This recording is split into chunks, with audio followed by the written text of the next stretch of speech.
ओम नमो भगवते वासुदेवाय। ओम नमो भगवते वासुदेवाय। ओम नमो भगवते वासुदेवाय। श्रीमद् भागवतम चौथा कैंटो 15वां अध्याय, भगवान पृथु का अपीयरेंस और श्लोक संख्या 13। तो इससे पहले हमने सुना कि पृथु महाराज अब आ चुके हैं और साथ में उनकी पत्नी भी आ चुकी हैं अर्ची, और कई सारे देवी देवता ऋषि मुनि जगह जगह से गंधर्व म्यूजिकल इंस्ट्रूमेंट बजा रहे हैं और तरह तरह के गिफ्ट लेकर पृथु महाराज, जो कि स्वयं भगवान है, से मिलने के लिए आए हैं। सो अभिषिक्तो महाराज सुवासा साध्वलंकृत पत्न्यार्चिशालंकृत विरेजे अग्रीवापर। इस प्रकार वस्त्रों तथा आभूषणों से अलंकृत महाराज पृथु का अभिषेक किया गया और सिंहासन पर बैठाया गया। वे आभूषणों से सज्जित अपनी पत्नी अर्ची के साथ अग्नि के समान लग रहे थे। तो महाराज पृथु का अभिषेक किया गया। अभिषेक मतलब होता है, समझ लीजिए, उनका स्नान कराया गया। तो स्नान ये नहीं कि बाल्टी और मग्गा लेके पानी डाला गया। अभिषेक में कई तरह के पंचगव्य यानी कि दूध या इत्यादि कई चीज़ों से है, कई उसके विधियां हैं, उससे बड़ा सुंदर तरीके से अभिषेक किया जाता है, स्नान किया जाता है। इन दोनों को आभूषणों से अलंकृत किया गया, अभिषेक किया गया। आभूषणों से सज्जित अपनी पत्नी अर्ची के साथ थे और अग्नि के समान चमक रहे थे। तस्मै जहार धनदो हेमं वीरवरासनम वरुणः सलील सराव मातपत्रम शशि प्रभम। ऋषि ने कहा, हे विदुर, कुबेर ने राजा पृथु को सुनहरा सिंहासन भेंट किया। कुबेर देवताओं के राजा, लोग देवताओं की पूजा करते हैं ताकि धन प्राप्त हो, लेकिन यहाँ हम देख रहे हैं कि धन के जो राजा हैं, धन के खजांची, हमारे खजांची जो है भेंट प्रदान कर रहे हैं पृथु महाराज को। क्यों? क्योंकि पृथु महाराज साक्षात भगवान है। अब इन श्लोकों को यदि आप ध्यान से सुनेंगे और समझेंगे तो आपको समझ में आएगा कि सारे देवी देवता ये भगवान के ही वास्तव में दास हैं। यस, ऐसे कहते हैं, शास्त्र ऐसा बताते हैं कि जितने भी ये देवी देवता हैं क्या हैं, आर सभी भृत्या यारे यही ते नचाए से तई ते करे नृत्य। हाँ, एकला ईश्वर कृष्ण आर सभी भृत्या। कृष्ण ही एकमात्र भगवान है और बाकी सब क्या हैं, उनके सर्वेंट्स हैं। अब देखिए, कुबेर जी हैं, उनके लिए सुनहरा सिंहासन ला रहे हैं। वरुण देव ने एक छाता प्रदान किया जिससे निरंतर जल की फुहारें निकलते रहे। फुहार होती है ना, अच्छी सी हल्की हल्की, जिससे आदमी गीला भी ना हो, अच्छा सा लगता है, एकदम हल्की हल्की फुहार गिरती रहे। तो ऐसा छतरी, आप सोचिए, छतरी को गर्मी में लेके चलें तो कितना बढ़िया रहे। कई जगह पे इसकी कॉपी कर गई है भागवतम की। विदेश में आप कई जगह जाएंगे, उन्होंने ऐसी ही व्यवस्था कर रखी है, वहाँ हल्की हल्की फुहार छोड़ते रहते हैं बहुत गर्म गर्म जगहों में। यहाँ देखिए, ऐसा छाता ही है, छाते को जहाँ ले जाइए वहाँ से हल्की हल्की फुहार निकलती रहेगी और चंद्रमा के समान प्रकाशमान उजाला भी करता रहेगा। तो ऐसा छाता जो लाइट भी दे और पानी भी फेंके। वायुश्च बाल व्यजने धर्म कीर्तिमयीं सृजम इंद्रम किरीटमुत्कृष्टम दंडम संयमनम यमः।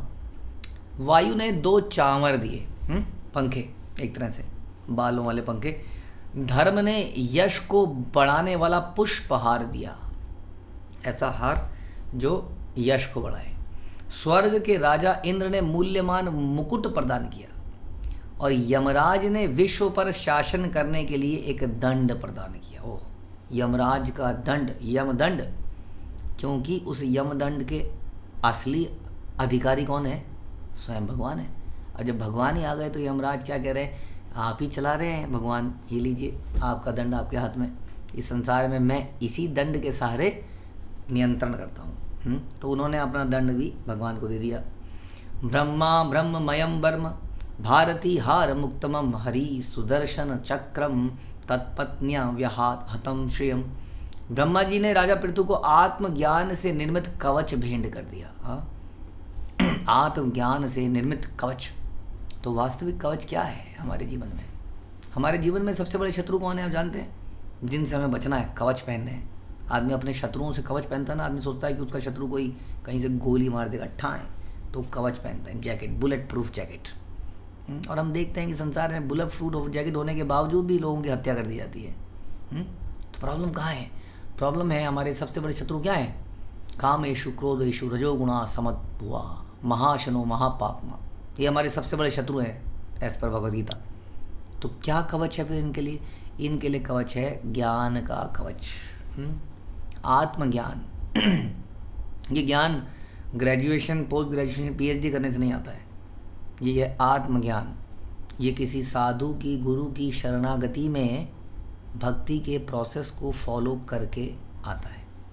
तो ये आत्मज्ञान से निर्मित कवच, जिसके पास ये कवच है, उसके पास से क्या ये जो षड, ये जो 6 कलेश माने जाते हैं, काम, क्रोध, लोभ, मद, मत्सर्य, ये सब उससे दूर रहते हैं और यही हमारे सबसे बड़े शत्रु हैं।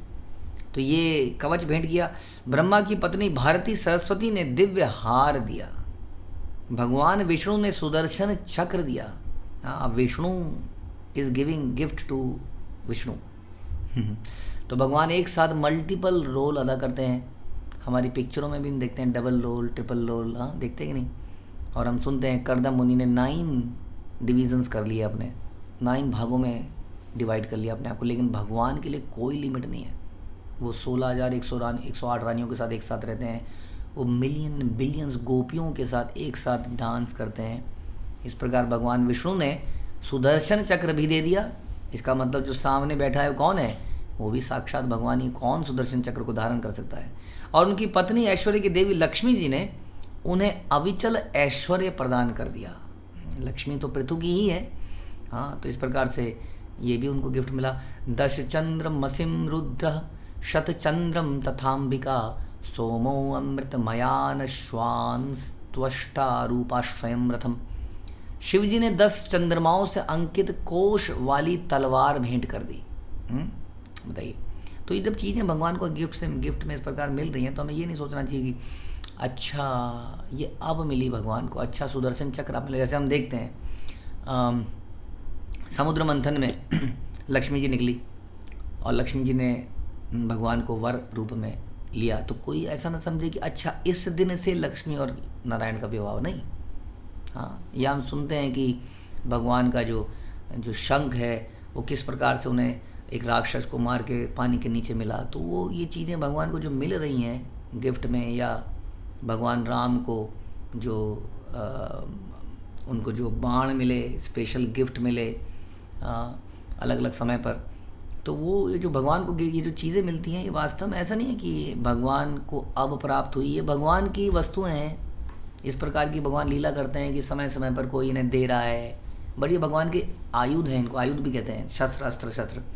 और ये इटरनली भगवान के साथ रहते हैं। वास्तव में ऐसा बताया जाता है कि अस्त्र शस्त्र किसी धातु के नहीं बने हैं, ये भी पर्सनैलिटीज़ हैं, बहुत बड़े शुद्ध भक्त हैं। जैसे सुदर्शन जी जो हैं वो भक्त हैं। आप जाएंगे श्रीरंगम के मंदिर में, रंगनाथ जी के मंदिर में, वहाँ पर सुदर्शन जी का एक अलग से मंदिर है। वहाँ पर सुदर्शन जी की पूजा भी करी जाती है। तो इस प्रकार से ये सारे पर्सनैलिटीज़ हैं। तो इन पर्सनैलिटीज़ ये कभी कभी इस लीला रूप में किसी अवतार को दी जाती हैं, but they are eternally existing with Krishna. तो यहाँ पर उनको ये सारी चीज़ें मिल रही हैं। शिव जी ने भी एक बहुत बड़ी तलवार दे दी, और देवी दुर्गा ने 100 चंद्रमाओं से अंकित एक ढाल भेंट कर दी। तो शिव जी ने दी तलवार और देवी दुर्गा ने दी ढाल। चंद्रदेव ने उन्हें अमृतमय घोड़े, विश्वकर्मा ने एक अत्यंत सुंदर रथ प्रदान किया। So when we give gift to somebody, ऐसा नहीं कि हमारे गिफ्ट की किसी को ज़रूरत होती है। वास्तव में गिफ्ट देने से प्रेम संबंध बनता है, इसलिए दिया जाता है। वास्तव में भगवान को किसी चीज़ की आवश्यकता नहीं है देखा जाए तो, क्योंकि सब कुछ भगवान का ही है, हम जानते ही हैं। भगवान की चीज़ भगवान को दे के हम कैसे गिफ्ट दे सकते हैं वैसे। तो इसलिए इस प्रकार का रथ प्राप्त हो जाना, या जैसे हम सुनते हैं अगेन रामायण में, भगवान राम जो है अंत में जब युद्ध कर रहे थे तो उन्हें अचानक से इंद्र ने बोला ये रथ लो, तुम हम नीचे बैठे हो, लो रथ लो। अब इंद्र क्या भगवान को रथ रहेगा। अब भगवान राम रथ पर बैठे, युद्ध किया, क्योंकि एक साधारण आदमी की तरह वो बिहेव कर रहे थे। But again we give gifts to Krishna, he does not need it. But इसका मतलब ये नहीं कि हम गिफ्ट ना दें कि कृष्ण को क्या ज़रूरत है ना। भगवान को क्या ज़रूरत है खाने की, भगवान को क्या ज़रूरत है सोने की, भगवान को क्या ज़रूरत है पंखे की, भगवान को क्या ज़रूरत है लाइट की। आप लोग क्या कर रहे हो, ये क्या ड्रामा कर रहे हो, या गुड्डे गुड़िया का खेल खेल रहे हो क्या आप लोग। कई बार ऐसा लोग सोचते हैं। अब ऐसा बोला जाए तो हम ये बोलें कि क्या ज़रूरत है पिताजी को किसी चीज़ की गिफ्ट की अपने बर्थडे में। पिताजी फिर भी एक्सपेक्ट करते हैं बच्चा ग्रीट करे, बात कर ले, कुछ दे दे, है ना, करते हैं कि नहीं। तो उसी तरह से वो सुप्रीम पिताजी भी हमसे एक्सपेक्ट करते हैं पत्रम पुष्पम फलम तोयम। लेकिन इसका ये मतलब नहीं कि हम पत्रम पुष्पम फलम तोयम ही दें। इसका मतलब है हम अपनी अपनी कैपेसिटी के अनुसार जितनी हमारी सक्षमता है यथाशक्ति हम भगवान को उपहार दें, और इस हद तक दें कि अपने आप को ही भगवान को दे दें। तो इस प्रकार से यहाँ पर सब लोग दे रहे हैं whatever this their capacity. अग्रिराज गवम चापम सूर्यो रश्मि मया निशून भूपादुके योग मयोद्यो पुष्पावलिमन्महम। अग्निदेव ने बकरे तथा गौरी की सींगों से निर्मित धनुष सूर्यदेव, अग्निदेव ने क्या दिया, बकरे और गौरी की सींगों से निर्मित धनुष दे दिया। सूर्यदेव ने सूर्य प्रकाश के समान तेजवान बाण दे दिए। भूलोक के प्रमुख देव ने योग शक्ति संपन्न चरण पादुकाएं, और आकाश के देवताओं ने पुनः पुनः पुष्पों की भेंटें प्रदान करी। So everybody is trying, wonderful opportunity. भगवान को देने का समय है, wonderful opportunity for living entity कि वो भगवान को कुछ भेंट कर सके। इसलिए हम कहते हैं भगवान को फ्रेश चीज़ें देनी चाहिए। सवेरे का समय मोस्ट फ्रेश हमारे जीवन का। हम उठते हैं और उठते ही मोबाइल देखने लगते हैं। सो के कई बार लोग उठते हैं तो सो के सबसे पहले अपने व्हाट्सएप की मैसेज चेक कर डालते हैं, आधा घंटा उसी में निकल जाता है। उसमें चलते चलते कई बार कोई यूट्यूब की मूवी चल जाती है, कुछ चल जाता है। मॉर्निंग में ही मॉर्निंग के समय या हमारा सोने में निकल जाता है अधिकतर समय, या बेड टी में निकल जाता है, जबकि वो फ्रेश समय है वो भगवान को ऑफर करना चाहिए। वैसे ही हमारे जीवन का सबसे फ्रेश समय हमारा यूथ हम खेलने में या पढ़ने में या अय्याशियों में निकाल लेते हैं। और जब बुढ़ापे में हमारे जीवन में कुछ नहीं बचता, या दिन का वो समय जब मेरे जीवन में कोई काम नहीं हो सकता, तब हम भगवान का नाम लेने को कहते हैं। उसी तरह जब संसार के इस जीवन में, हमारे जीवन में जब हम कुछ करने लायक नहीं रहते, तो लोग कहते हैं हाँ भक्ति करने का समय आ गया है। कोई यंग एज का व्यक्ति भक्ति करने लगा तो कहते हैं कोई उम्र है भक्ति करने की। तो हम सबसे बासी फूल भगवान को देना चाहते हैं, जबकि हम शास्त्रों में देखते हैं कि हमारे आचार्यों ने अपना फ्रेश, अपना यूथ, अपना सब कुछ भगवान को दिया। तो इस प्रकार से यहाँ पर भी ये लोग अपना सब कुछ जो भी उनके लिए फ्रेश हो सकता है, बढ़िया हो सकता है, वो अपनी चीज़ें दे रहे हैं। जैसे नाट्यम सुगीतम वादित्र मंत्र ध्यानम च खेचरा ऋषय सचिषा सत्या समुद्र शंख मात्मजम। गगनचारी देवताओं ने राजा पृथु को नाटक, संगीत, जो जिसके पास है, वाद्य यंत्र, इच्छा अनुसार अंतर ध्यान होने की कला तो भगवान को इच्छा अनुसार अंतर ध्यान होने की कला अगेन सोचा जाए तो कौन दे सकता है? ही इज योगेश्वरा, योगियों के ईश्वर है। यस, ही इज योगेश्वरा, योगी सार समस्त योगियों के जो प्रधान हैं। कई बार कौन किसको कहते हैं प्रधान? योगियों का प्रधान शिव जी, लेकिन योगियों के ईश्वर कृष्ण, वही योग शक्ति प्रदान करते हैं। तो उनको अंतर ध्यान होने की कला गिफ्ट में दी। ऋषियों ने उन्हें अमोघ आशीर्वाद भी दिए। अगेन भगवान को हम आशीर्वाद कैसे दे सकते हैं, लेकिन ऋषियों ने फिर भी दिए प्रेम संबंध से। समुद्र ने स्वयं सागर से उत्पन्न शंख भेंट कर दिया। सिंधवा पर्वता नद्यो व्रतवीथि महात्मनः सुथोवत मागधो वंधी तम तो तुम परिपत स्थिरे। समुद्रों, पर्वतों, नदियों ने उन्हें किसी अवरोध के बिना रथ हाँकने के लिए मार्ग दे दिया। कि भगवान का रथ जा रहा है तो समुद्र के बीच में से निकल जाएगा, नो प्रॉब्लम, डूबेगा नहीं। तो बताइए फिर ऐसे भगवान को क्या पुल बनाने की आवश्यकता थी? राम सेतु नहीं थी। हाँ, लेकिन क्यों बनाया? बहुत सारे भक्तों को एंगेज किया, सेवा में लगाया, और एक अद्भुत कार्य करके दिखाया कि देखिए ऐसा भी बनाया जा सकता है, मैं ऐसा भी कर सकता हूँ, वैसे तो मैं सीधा ही जा सकता हूँ। तो इन्होंने बिना विरोध के रथ हाँकने की मार्ग प्रदान किया। सूत, मागध तथा वंदी जनों ने प्रार्थनाएं तथा स्तुतियां करी। वे सभी उनके समक्ष अपनी सेवाएं करने के लिए उपस्थित हो गए। इस प्रकार से और फिर क्या हुआ? स्तावकांस्तान प्रेत्य पृथुवैन्या प्रतापवान मेघ निर्हा दयावाचा प्रहसन्नीन दब्रवीत।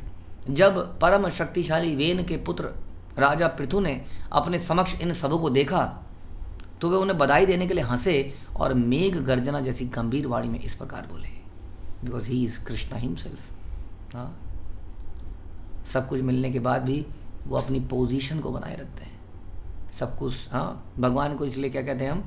इस अच्युता, वो अपनी पोजीशन से कभी नीचे नहीं गिरते हैं।